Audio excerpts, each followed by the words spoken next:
Y bueno, a continuación solicitamos a nuestro siguiente expositor, el doctor Héctor Aguilar Camín, y al moderador Valentín González Cosío, presidente del Comité de Contenido de este Encuentro Empresarial 2014, pasar al frente para tomar sus lugares y dar inicio justamente a la siguiente conferencia titulada La consolidación de la democracia y los riesgos del populismo.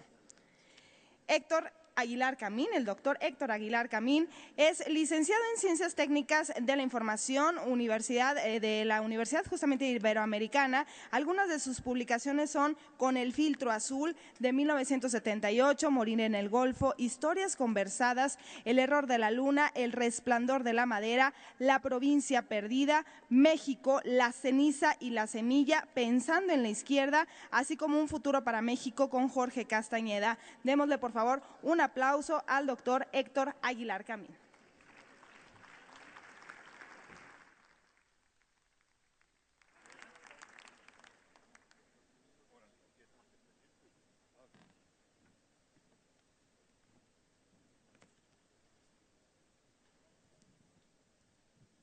Antes de dar la bienvenida y presentar a Héctor, déjenme desahogar un problema personal. Perdí mi libreta de apuntes, que es la carpetita negra que nos regalaron de Coparmex. Si alguien la tomó por equivocación, se la encargo. No tiene pierde, son jeroglíficos ilegibles. Si alguien la tiene y no tiene nombre, se las encargo. Bueno, Héctor Aguilar Camín no requiere presentación en Coparmex. Requiere un agradecimiento por volver a estar con nosotros. Quiero cubrir el protocolo de leer algo de su currículum, y lo primero que les voy a decir es que, para no caer en lo que algunas señoras aquí presentes considerarían de mal gusto de decir su fecha de nacimiento, déjenme decirles que fuimos compañeros de primaria en la década de los 50. Entonces ya por ahí calcúlenle, ¿sí? Bueno, Héctor estudió la carrera de Ciencias y Técnicas de la Incomunicación en la Universidad Iberoamericana y se doctoró en Historia en el Colegio de México. En 1986 recibió el Premio Nacional de Periodismo. En 1989 la beca de la Fundación Alemana Guggenheim, y en 1998 obtuvo el Premio de Literatura Mazatlán. Ha colaborado como investigador del Instituto Nacional de Antropología e Historia. Fue director de la editorial Cal de Arena. Ha escrito artículos para prestigiadas publicaciones como La Jornada, donde fungió como subdirector, 1+1, La cultura en México y Nexos, de la cual es dueño. Recibió la medalla Gabriela Mistral de Chile en 2001. Su más reciente publicación es la novela Carta Mandatos del Corazón y muchas otras publicaciones. Héctor, déjenme terminar de decirles, es una opinión, es una voz, es una pluma muy querida, muy respetada en Coparmex. A Héctor, déjenme decirles que en el trabajo del Comité de Contenido siempre estuvo en la mira cuando vimos la necesidad de abordar este tema, que es nuestra preocupación porque la democracia en la que ya entramos se consolide, y cómo culturalmente tenemos que cambiar para que eso pase, y cómo tenemos que evitar tentaciones de que la misma inequidad que ayer abordamos lleve hacia pasos de populismo. Héctor, con mucho interés esperamos tu presentación, y nuevamente bienvenido y gracias.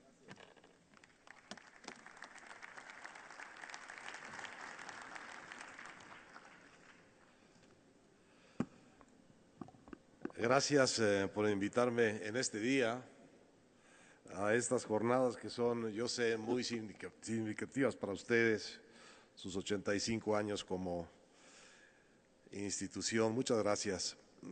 Me han dado el tema, la consolidación de la democracia y los riesgos del populismo. Lo acepto con gusto porque es un tema de la mayor pertinencia.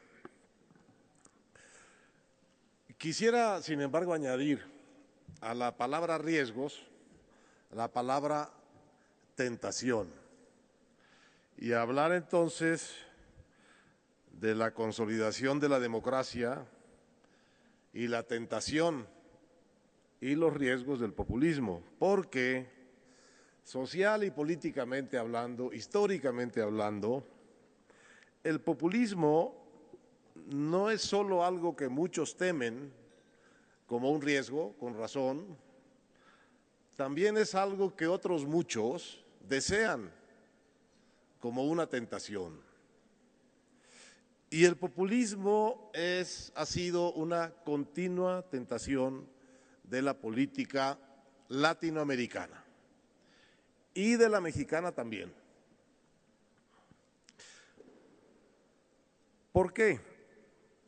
Pues porque viene de un hecho frecuente, reiterado, de nuestra historia y de nuestra vida pública, y que es el hecho reiterado de las modernizaciones inconclusas en que nuestras sociedades se han embarcado. Procesos de desarrollo truncos, incompletos, de frenos y arranques, de épocas de crecimiento seguidas por épocas de crisis. Bueno, los sociólogos latinoamericanos han entendido esto. Grandes transformaciones de la economía y de la sociedad hemos tenido a lo largo del último siglo y medio en América Latina, y todas ellas, sin excepción, han dejado fuera más de lo que incluyen. El populismo, entonces, es una especialidad, una tentación de la política latinoamericana, porque las modernizaciones inconclusas son una especialidad de América Latina. Dejan mucho fuera de ellas: viejos negocios, viejas clientelas políticas, dejan masas empobrecidas, dejan antiguos oficios, circuitos de la economía tradicional, y dejan también las excluidas del desarrollo, excluidas de la modernización, pues a los excluidos de siempre, a las minorías étnicas, a las minorías indígenas, que a veces son mayorías en algunos países, y en general a los marginados de siempre. De manera que nuestras modernizaciones han sido efectivas, pero no incluyentes. Desacomodan todo, pero no incluyen todo, ni vuelven a acomodar lo que dejan desacomodado. De manera que lo que queda fuera del proceso de modernización es una masa heterogénea, descolocada de sus antiguos referentes, a veces de sus antiguos ingresos. Piensen ustedes en el gigantesco reacomodo que fue el proceso de industrialización y urbanización de nuestros países en los años 50, 60, 70 del siglo pasado. O piensen ustedes en los reacomodos que ha traído la globalización de las décadas recientes. Piensen, por ejemplo, algunos de ustedes lo sabrán de familia e incluso personalmente, lo que pasó con la industria textil mexicana después del Tratado de Libre Comercio. Y piensen en los cambios que trae ahora la globalización, con los cambios tecnológicos y la obsolescencia de tantos circuitos y procedimientos de negocios en nuestros países. Este proceso de desplazamiento económico y social por cambios profundos en la tecnología y en la economía y en la modernidad de los países es lo que es verdaderamente común a los populismos latinoamericanos. Todas nuestras expresiones populistas son intentos políticos de dar respuesta a la diversidad de lo excluido, de lo insatisfecho, de lo marginado, a esas mayorías desprovistas que pueden uniformarse en la palabra pueblo, un concepto vacío que tiene, sin embargo, extraordinarias resonancias emotivas, justicieras, originarias. Bueno, así las cosas, no es casual que dos valores constantes del discurso populista sean, de un lado, la estimulación del resentimiento social y del otro, la promesa de revancha social. El populismo es una respuesta, insisto, a estos contingentes desplazados del desarrollo. Es una forma de organizar sus demandas, sus anhelos de inclusión política y económica.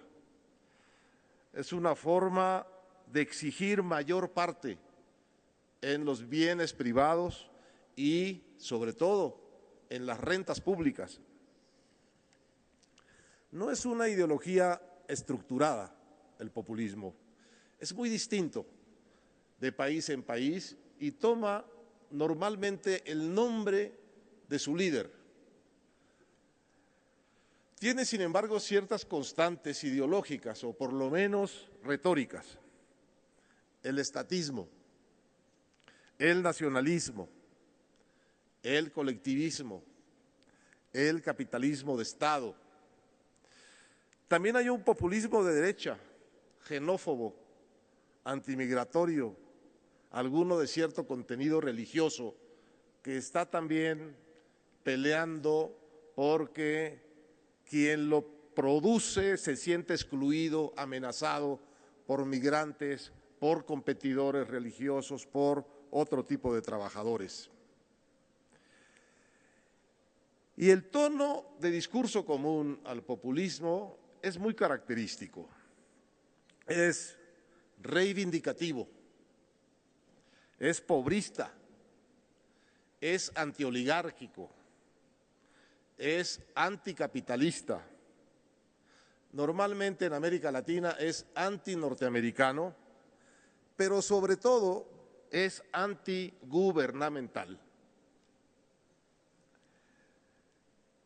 El discurso populista es por excelencia el discurso del movimiento bueno contra el gobierno malo. Y no digo nombres. Esto último es fundamental. El populismo prospera en el descrédito de los sistemas políticos vigentes. Normalmente sistemas políticos sobrepasados por las demandas no satisfechas de la modernización, en alianza con muchos de los intereses afectados por esta modernización. Los movimientos populistas se nutren, se alimentan del descrédito de los sistemas políticos en donde aparecen, del descrédito de los partidos, de la ineficacia de los gobiernos, diría más, del descrédito de la política misma, ya no digamos de los políticos. Su promesa esencial es una reivindicación de derechos no escritos, derecho a la igualdad, a la justicia, a los beneficios del desarrollo, a la representación política, a la política misma, al poder.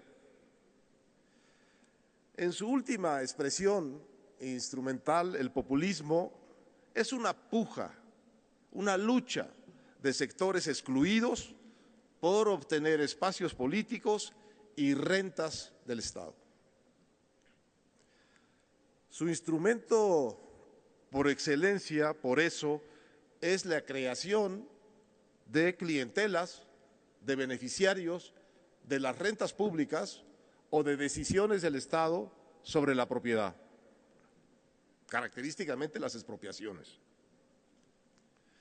Lo característico, lo sistemático de los movimientos populistas es introducir nuevas clientelas al erario público. Por ello es que terminan con frecuencia en grandes crisis fiscales que se llevan todo lo ganado. Característico también es el discurso antiinstitucional, como dije, antigubernamental, y la encarnación del movimiento en un líder carismático que habla al pueblo por encima y a pesar de las instituciones. No digo nombres. El populismo es entonces la tentación política permanente de sociedades desintegradas, con desarrollos desiguales, con instituciones políticas desprestigiadas. Es decir, es el resultado de una economía que deja contingentes enormes fuera de su circuito virtuoso y de una política que no es suficientemente incluyente, como son nuestras economías y nuestras políticas en América Latina. Vean solo las cifras de pobreza de las dos economías mayores del continente, México y Brasil, para que midan la increíble exclusión que generan nuestras economías a medio modernizar. Entonces, lo primero que hay que entender de la tentación histórica del populismo es que nace de la realidad misma, de la realidad insatisfecha. Es una respuesta mala, pero una respuesta a las modernizaciones incompletas que destruyen lo viejo sin reincorporarlo. Revisemos estos rasgos a la luz de la realidad mexicana. México vive, es claro, una modernización a medias, inacabada en muchos sentidos. México es también el escenario de una vida democrática que avanza a grandes pasos hacia el desprestigio y el descrédito. La modernización iniciada en los 90s no produjo una economía incluyente, aunque sí una política democrática. Pero veamos nuestra economía. Se ha modernizado, qué duda cabe, pero no ha logrado repartir sus beneficios a la mayoría de la población. Tenemos más que nunca una economía dual. Ustedes se saben de memoria el informe de McKinsey, no se los voy a repetir sobre el tema. Hay una economía mexicana de altísima productividad y hay otra cuya productividad decrece al 6% anual. La economía NAFTA y la economía de la informalidad, que incluye al crimen organizado. De manera que lo excluido de la modernidad y de la formalidad en este país es enorme, con el agravante de que lo que está incluido en la modernidad paga salarios muy bajos, salarios que no son muy tentadores frente a los ingresos que puede dar la informalidad. Yo he leído anuncios solicitando ingenieros graduados con experiencia por un sueldo de 6,000 pesos. Voy muy seguido a las oficinas de Milenio, que está en uno de los grandes sitios del ambulantaje de México, que es la calle de Valderas. He tenido la curiosidad de preguntarle a las señoras que cuidan sus puestos cuánto ganan con sus puestos ambulantes, que por cierto ponen unas horas del día y cuando ellas quieren. Ganan cerca de 12,000. ¿Por qué habrían de tomarse la molestia de graduarse de ingenieros, tener experiencia e irse a contratar a una empresa que les va a pagar la mitad? ¿Qué decir de nuestra consolidación democrática? Bueno, funciona. Nuestra democracia funciona, no hay duda de que funciona, pero no tiene hoy los prestigios que tenía. Yo diría que los partidos y los políticos tienen hoy una baja credibilidad, si no es que un alto desprestigio. Hay severas dudas sobre lo fundamental, sobre su representatividad. Tenemos el partido mayor del país, el Partido Revolucionario Institucional. Hace mucho tiempo que ese partido no revoluciona ni institucionaliza nada. Tenemos al Partido de Acción Nacional, que no tiene una implantación nacional y que tuvo oportunidad de actuar como gobierno durante 12 años. Sus resultados no han sido lo mejor que pudimos esperar de ellos. Y tenemos un partido de la Revolución Democrática que ha hecho este increíble salto revolucionario de la democracia, de incluir también entre sus contingentes al crimen, para que el crimen gobierne con ellos. Hay un partido del trabajo que no representa a los trabajadores, hay un partido verde ecologista que ni es partido, ni es verde, ni es ecologista, hay un partido Alianza Nacional que no está aliada más que con el PRI y que desde luego no es nacional. Nadie representa en estos partidos a los consumidores, nadie representa a los trabajadores, nadie representa a los empresarios, nadie representa a las comunidades indígenas, nadie representa a los ninis y nadie representa, ningún partido habla por las víctimas de la violencia de los últimos años y sus 22,000 desaparecidos. ¿Qué representan entonces estos partidos? Pues cada día más el veredicto ciudadano es que representan solo sus intereses políticos, asociados todos a la búsqueda de las rentas que puedan producirles. Esta pluralidad política mexicana le parece cada vez más a la gente, vean las encuestas, una colección de franquicias para acceder al erario, más que para hacer la representación efectiva, la defensa de los intereses, de las causas de la ciudadanía. Y todo esto bañado por la corrupción, el elemento que corroe por igual la política, la economía y la sociedad. Miren, hasta lo que parecen ser grandes bienes públicos, o al menos la oportunidad, la ocasión de grandes bienes públicos, al ser pasados por la corrupción, se vuelven escenarios reprobables, foco de males. Nuestra democracia ha encarecido y corrompido extraordinariamente el proceso político. Para competir hoy con posibilidades de éxito, alguien que quiera ser candidato de un partido a una diputación el año entrante, tiene que traer, se ha publicado, 10 millones de pesos si quiere tener alguna posibilidad de ganar. Nos preguntamos, ¿y no les estábamos dando dinero a los partidos para que sufraguen esos gastos? ¿Por qué además tienen que llevar los candidatos 10 millones de pesos? ¿Por qué los partidos acceden a tener candidatos que tienen que llevar 10 millones de pesos en las bolsas para poder ser candidatos? ¿Por qué no lo pagan de la bolsa pública que les da el Estado? Han corrompido en la raíz el proceso mismo de selección de los candidatos.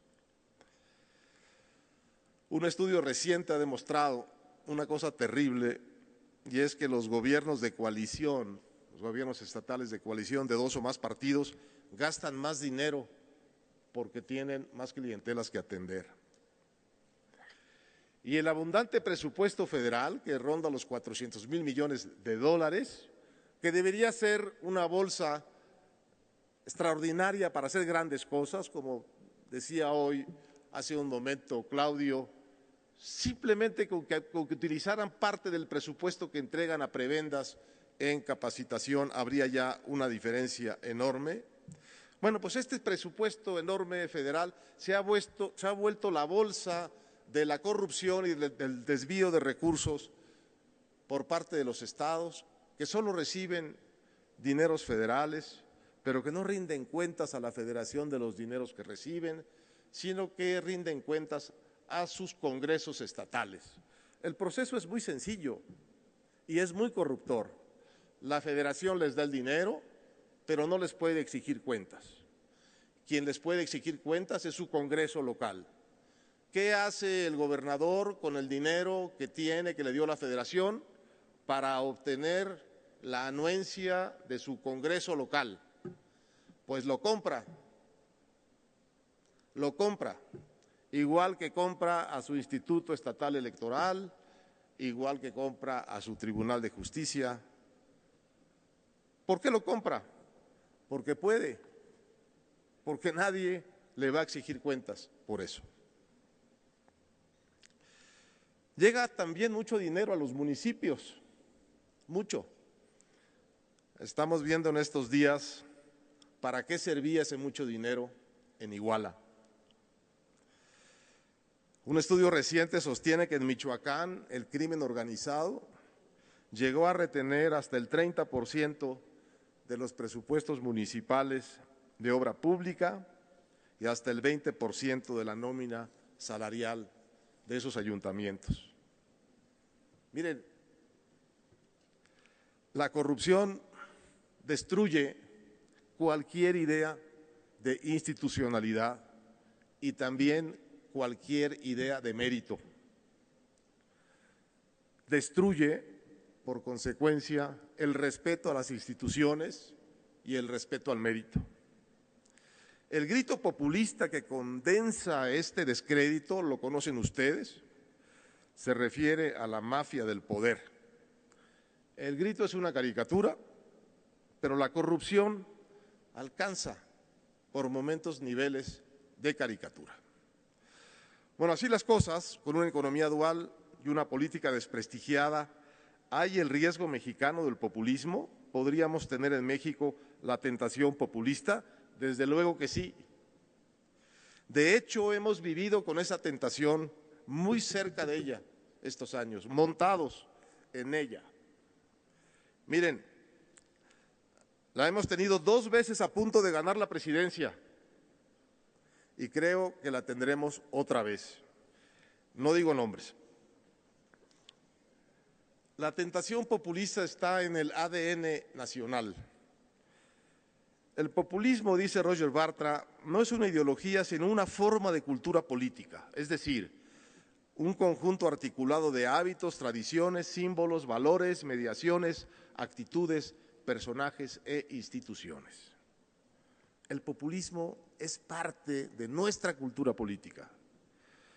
Tenemos un populismo institucional inherente al gasto público y a las exenciones y privilegios fiscales de México.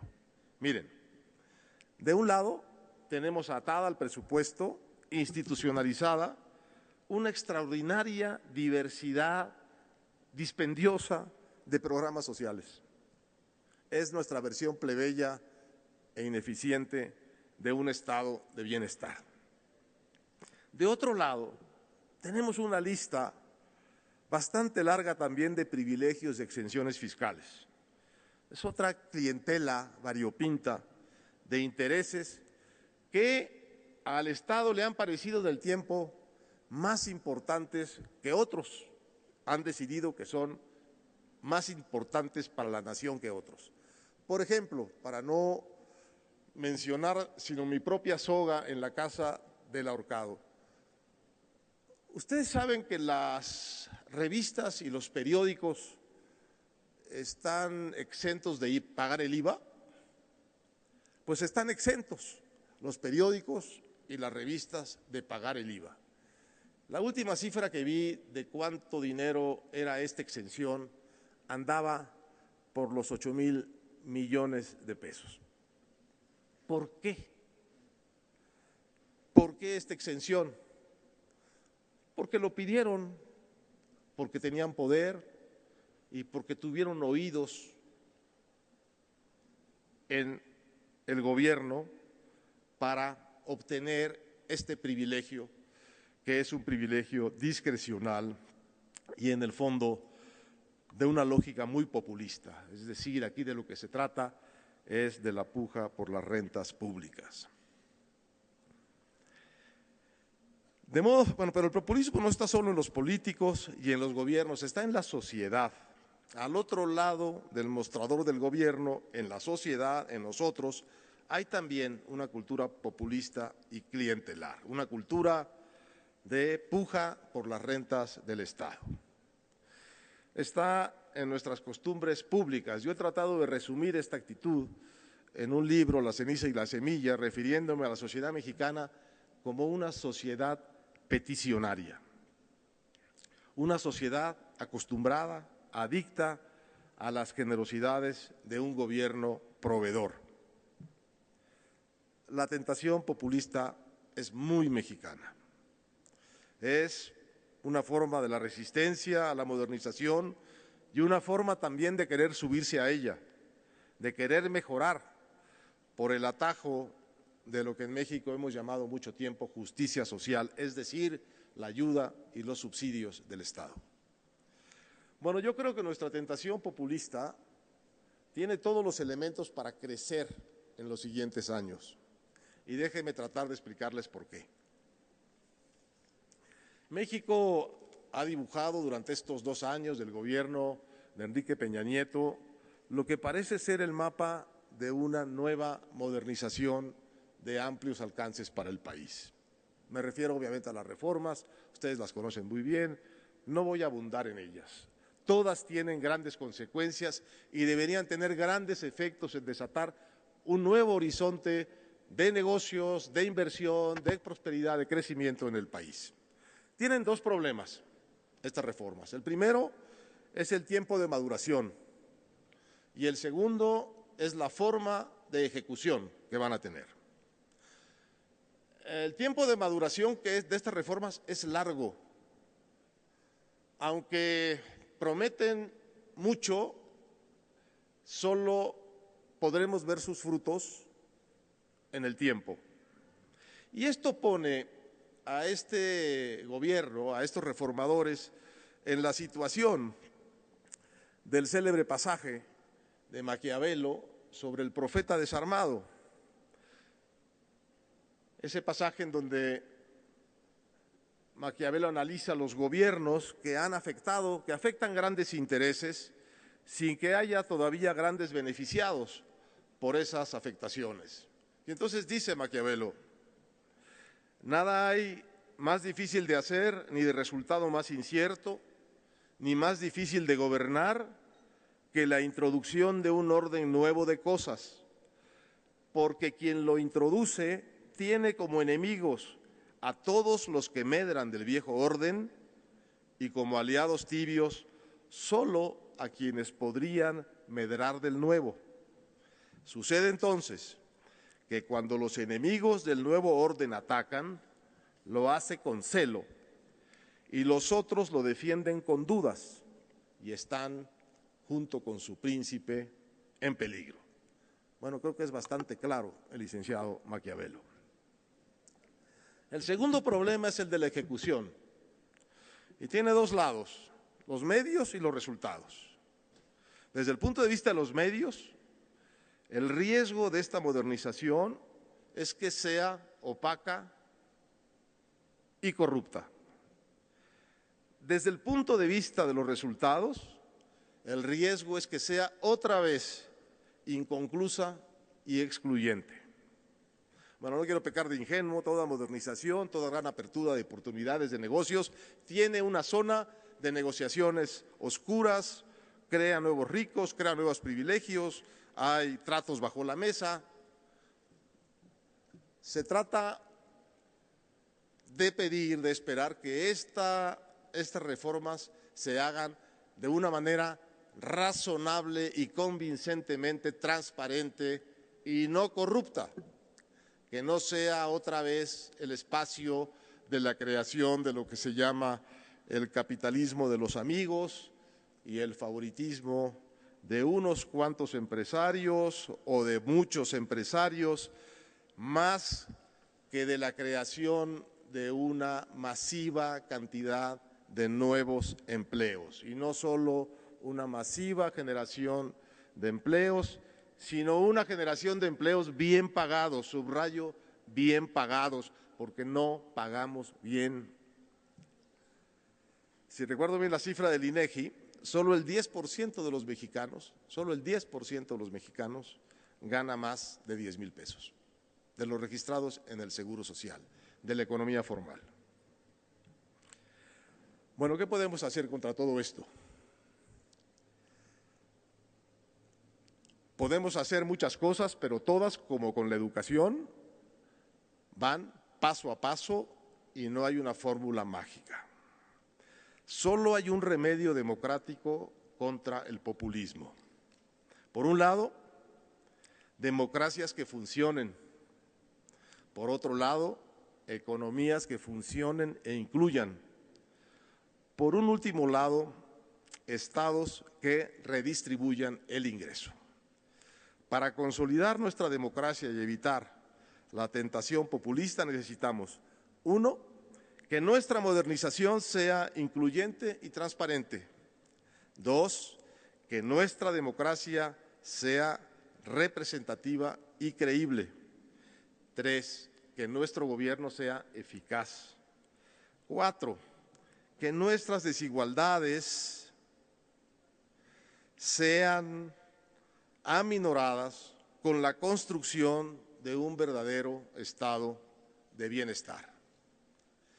Ninguna de estas cosas se conseguirá sin atender la gran asignatura pendiente de la modernización mexicana, que es el gobierno de la ley, la aplicación de la ley, la igualdad ante la ley, la vigencia de la ley. En ningún orden es tan clara esta ausencia de la ley, desde luego, como en la seguridad pública, que el Estado no puede garantizar en varias regiones de México. Pero la debilidad del gobierno de la ley, el semiestado de derecho en que vivimos, lesiona todos los órdenes de nuestra vida pública. Esta es la tarea histórica de México, someterse a la ley. Mejor dicho, liberarse de sus opresiones seculares, sometiéndose a la ley. ¿Liberarse de qué? Liberarse de la desconfianza que guía nuestras relaciones y nuestros tratos. Liberarse de los privilegios que nos perjudican todos los días, de la injusticia que todos los días golpea nuestro sentido de la justicia, del abuso pequeño o grande de nuestras autoridades, grandes o pequeñas, del abuso pequeño o grande de nuestros grandes y pequeños poderosos, privados o públicos, y desde luego de la inseguridad que golpea nuestra seguridad en todos sus órdenes: seguridad física, seguridad jurídica, seguridad patrimonial. El imperio de la ley es algo que depende en primera instancia de la autoridad, pero depende también de los ciudadanos. Ninguna ley es aplicable si los ciudadanos no quieren obedecerla. Pregúntenle a los Estados Unidos si pueden cumplir sus leyes migratorias con 11 millones de mexicanos decididos a vivir ilegalmente en su territorio. Es un camino de ida y vuelta. Tiene que hacerlo la autoridad y tenemos que asumirlo los ciudadanos. Termino con una anécdota. Me cuentan que hace poco un presidente latinoamericano estuvo hablando en un foro de muy importantes hombres de negocios del más alto nivel. Pues les contó cómo veía el panorama del mundo, la disminución del crecimiento chino, el peligro de la recesión europea, el cambio del mercado energético por la entrada de Estados Unidos y las consecuencias diferenciales que todo esto tendría para América Latina. Abordó el tema de la seguridad y el crimen de América Latina y el tema de las reformas mexicanas que están de moda, a querer o no, que él celebraba y que tendrían, estaba seguro, efectos benéficos para México. Pero les dijo que hasta donde él conocía nuestros países, y los conoce más o menos bien, esas reformas no iban a ser suficientes si no se agregaba a ellas la asignatura pendiente del Estado de Derecho, del gobierno de la ley. Y les dijo entonces que lo disculparan por lo que iba a decir, pero que él, cada vez que tocaba este tema con hombres de negocios latinoamericanos, notaba, conforme iba hablando, que perdía el contacto visual, que nadie en el público le sostenía la mirada. Y les dijo, disculpándose otra vez, yo creo que eso se debe a que es un tema que a ustedes no les gusta. Les dice este mandatario, ex mandatario, ¿ustedes creen que el semiestado de derecho al fin les conviene? Que pueden vivir con él, que pueden prosperar con él, como lo han hecho. Pero no entienden, por un lado, que con un verdadero gobierno de leyes, quizá habrían prosperado más. Sobre todo, vivirían en una sociedad menos desigual y no estarían sujetos a los riesgos de pérdidas patrimoniales que podrían inferirles gobiernos, que podrían usar ese mismo semiestado de derecho contra quienes juzguen políticamente necesario. Supongo, desde luego, que este expresidente estaba pensando en la arbitrariedad de posibles gobiernos populistas, como el de Hugo Chávez en Venezuela o Evo Morales en Bolivia. Pero quizá no estaba pensando solo en estos gobiernos, quizá estaba pensando en cualquier gobierno no obligado del todo a cumplir la ley, no obligado del todo a respetar los derechos de sus ciudadanos. Cualquier gobierno, y no digo nombres. Muchas gracias.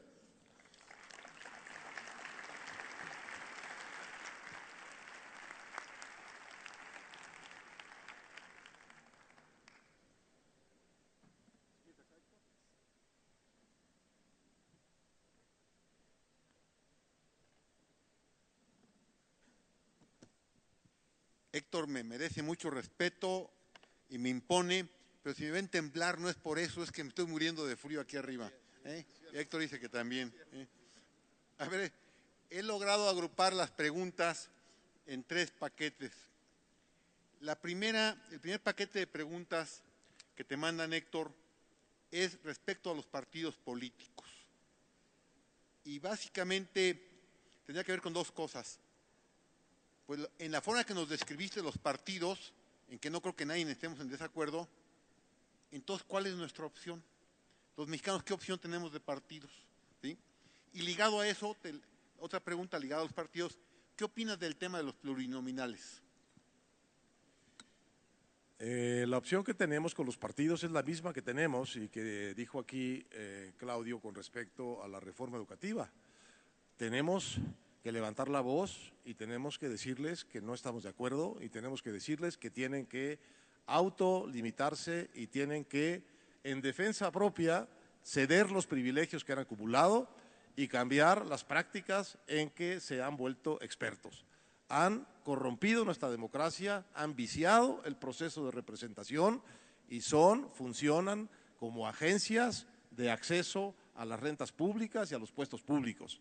El colmo es, desde luego, el Partido de la Revolución Democrática, que ha entregado su franquicia directamente a miembros de los grupos criminales. No habíamos visto todavía esto, habíamos visto alcaldes comprados, alcaldes capturados, alcaldes amedrentados, no habíamos visto al matón mismo y a su esposa, jefa de los dineros del grupo criminal, ser las autoridades electas democráticamente por su ciudad. Esto me parece que no es tolerable, me parece que ya es la hora de iniciar la cuenta regresiva y hacer las cuentas de los costos de nuestra democracia y hacer la crítica de nuestra democracia en cuyo centro están las malas prácticas y los desarrollos pobres, democráticamente hablando, de nuestros partidos. Están en deuda con nosotros y tienen que iniciar la siguiente reforma política, pero no la reforma electoral, sino la reforma de los partidos. Nos tienen que dejar tener acceso, peso por peso, cheque por cheque, factura por factura, a lo que gastan en política y nos tienen que dar garantías de que los candidatos que traen a la plaza pública no son unos criminales. Y si los traen y son unos criminales, tienen que tener ellos como partidos políticos una sanción severa, la menor de los cuales debería ser que no puedan participar en la siguiente elección, la menor de los cuales. de manera que tengan costos su irresponsabilidad y los riesgos en que han metido a la ciudadanía, porque realmente regalarle la candidatura a un criminal del tamaño del exalcalde de Iguala es algo que merece la cancelación del registro. Tenemos que ser muy duros con estos partidos porque ellos han sido muy blandos con sus malas prácticas. La otra. Los plurinominales. Los plurinominales. Miren, los plurinominales son una excrescencia de la vida predemocrática del país. Son una invención desde la primera reforma política del 78, antes los diputados de partido, como el PRI ya sabía que no iba a ganar nadie en ninguna elección por mayoría y se daban cuenta de que había mucha gente fuera y que no estaban representando bien y estaban perdiendo legitimidad, inventaron crear unos diputados de partido y luego Reyes Heroles unos plurinominales, de manera que tuvieran representación en el Congreso quienes no ganaban por mayoría, pero tenían algunos votos. La lógica de eso era que el PRI nunca iba a perder las elecciones, eran siempre plurinominales para las mayorías, para las minorías. Bueno, eso ha cambiado mucho. Ahora puede ganar elecciones cualquiera, pero sigue estando esa fórmula y crecida de 200 plurinominales que no están sujetos al voto de los ciudadanos. La única justificación que eso tiene es que la calidad promedio de los electos directamente es muy baja y que en esos 200 podrías tener a los diputados que son los técnicos, que son los conocedores, que son los abogados, que son la tecnocracia parlamentaria, que seguramente no te va a dar la elección directa. Pero tampoco es el caso. Han convertido los plurinominales en otra forma de prebendas y de acceso automático a las diputaciones y a las senadurías de los partidos. De manera que yo por mí que los quitaran todos. Muy bien.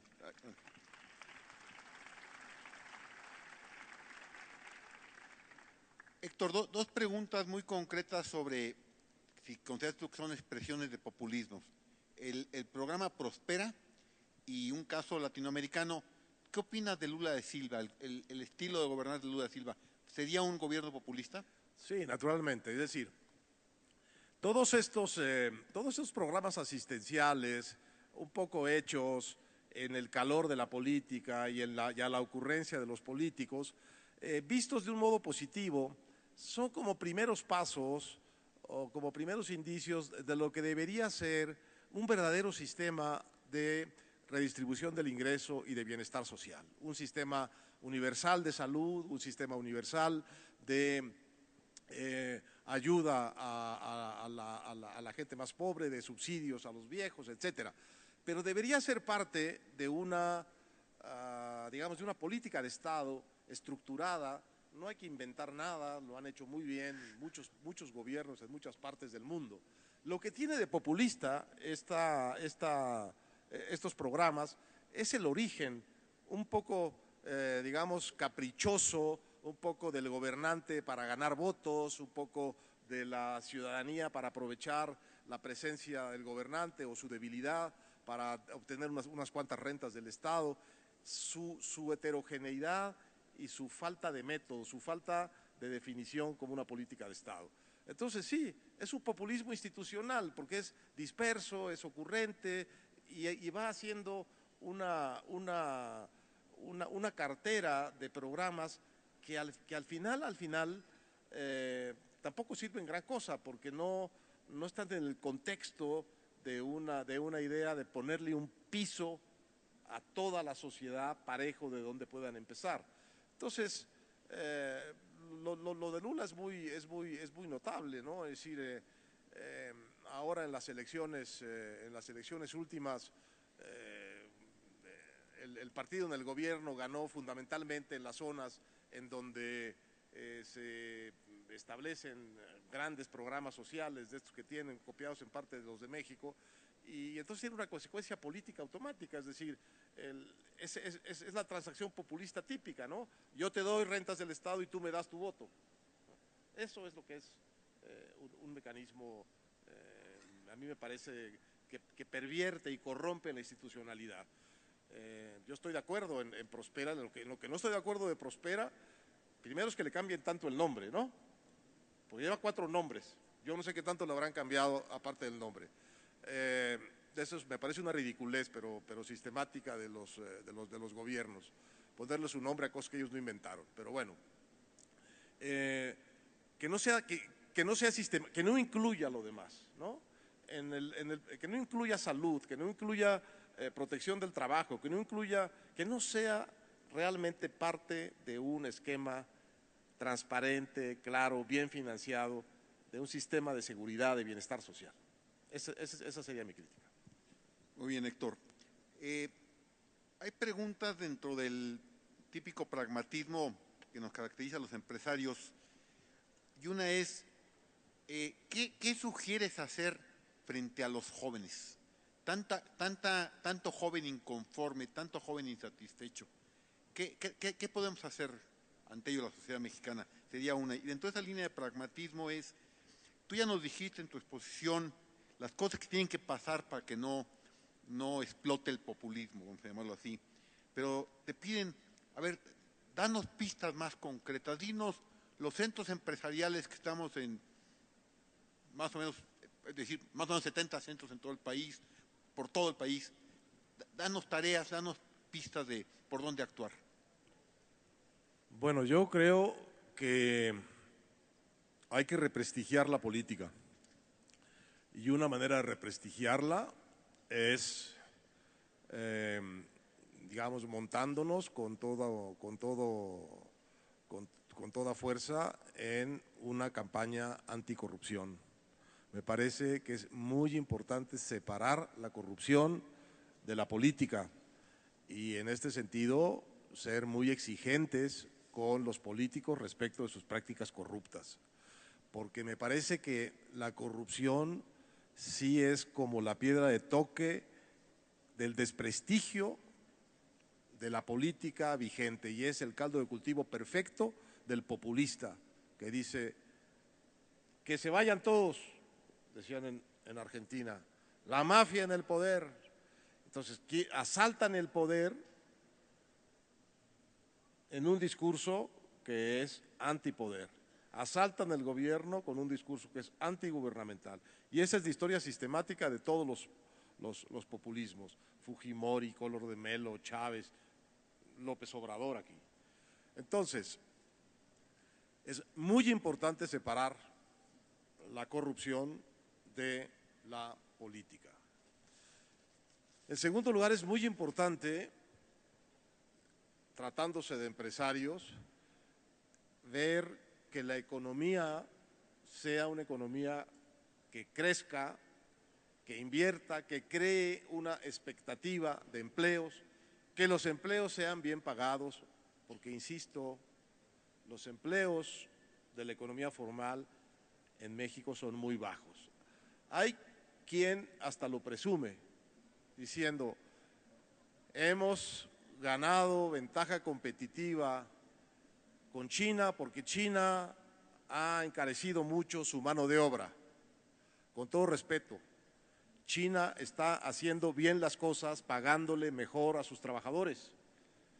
Entre otras cosas, del ciclo capitalista o de la racionalidad del ciclo capitalista, porque solo de esa manera se puede tener un mercado interno con una cierta capacidad de consumo. No es posible tener un mercado interno con capacidad de consumo con los sueldos que paga la economía formal mexicana. Henry Ford lo criticaban sus colegas porque según ellos pagaba demasiado a sus obreros y la respuesta de Ford era muy puntual y muy aleccionadora y conviene quedársela con ella en la cabeza. Decía, sí, yo les pago bien porque quiero que me compren un Ford. Pues sí, se trata de que el salario alcance para que la gente compre lo que la empresa que le paga al trabajador, produce. Si no, estamos propiciando todo ese otro circuito informal que tiene sus propias reglas, su propia improductividad, pero que a la hora de las cuentas concretas del dinero que tiene la gente en el bolsillo es mejor para la gente que el empleo formal, como el de la señora ambulante de Valderas frente al ingeniero titulado con experiencia que iba a solicitar un empleo de 6,000 pesos, donde además iba a tener que ir bien vestido a una fábrica todos los días, con un horario, con una corbata, etcétera, etcétera. Es decir, hagamos bien las cuentas, yo digo, y me parece una reflexión importante para los empresarios, de cuánto dinero pueden dejar de ganar y ponerlo en el lado del consumo, es decir, en el lado del ingreso de los trabajadores. Así lo diría, porque la lógica de la ganancia es implacable. Algunas de las más grandes, más ricas, más prósperas empresas de México pagan los peores sueldos del mercado, a veces ni siquiera los salarios mínimos, sino eso y unas comisiones. Pero tenemos un problema con eso. No podemos pensar que vamos a acabar con la informalidad ofreciendo condiciones de trabajo tan exigentes en la formalidad y tan mal pagados. ¿Qué hacemos con los jóvenes?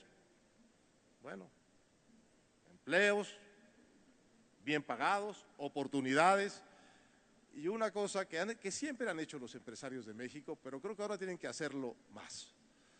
Tienen que aceptar, tenemos que aceptar que tenemos que hacer una inversión en la capacitación de la gente a la que le vamos a dar trabajo. Y tenemos que hacer una suplencia, de alguna manera, de las profundas debilidades con que ese capital social llega a tocar a las empresas. Siempre ha sido así, siempre se aprende realmente las cosas en el lugar de trabajo. Pero me parece que ahora el gap que hay tecnológico entre el último grado de instrucción universitaria y las exigencias de cualquier empresa mínimamente moderna es enorme. Casi hay que cursar una especialidad en la empresa donde se trabaja. Y yo creo que la capacitación debe ser un renglón fundamental de las empresas porque no se los va a dar el sistema de educación pública y yo creo que ni siquiera el sistema de educación privada. Esa es una triste realidad. Tienen que ser, como decían los panistas, tienen que hacer ustedes ese trabajo subsidiario del Estado. No lo hace el Estado, lo tienen que hacer ustedes, porque lo pueden hacer. Las empresas, no digo las pequeñas, pero las medianas y las grandes lo pueden hacer. Héctor, pues muchas gracias hasta por los coscorrones que nos das. No, y nos haces pensar. por favor, ¿sí? no lo tomen así. No, pero si estamos en familia, estamos en casa, qué bueno que nos pones a reflexionar. Te agradezco mucho. Y déjame, aparte de dar las gracias, pues presumir qué bien nos educaron en primaria que terminamos en perfecto el tiempo. Y aparte, Héctor tiene prisa porque sale para Puebla. Muchas gracias. Héctor. Solicitamos a Valentín González Cosío haga entrega de un reconocimiento al doctor Héctor Aguilar Camín como muestra de la gratitud por ser parte, por supuesto, de este menú de conferenciantes en este encuentro empresarial 2014.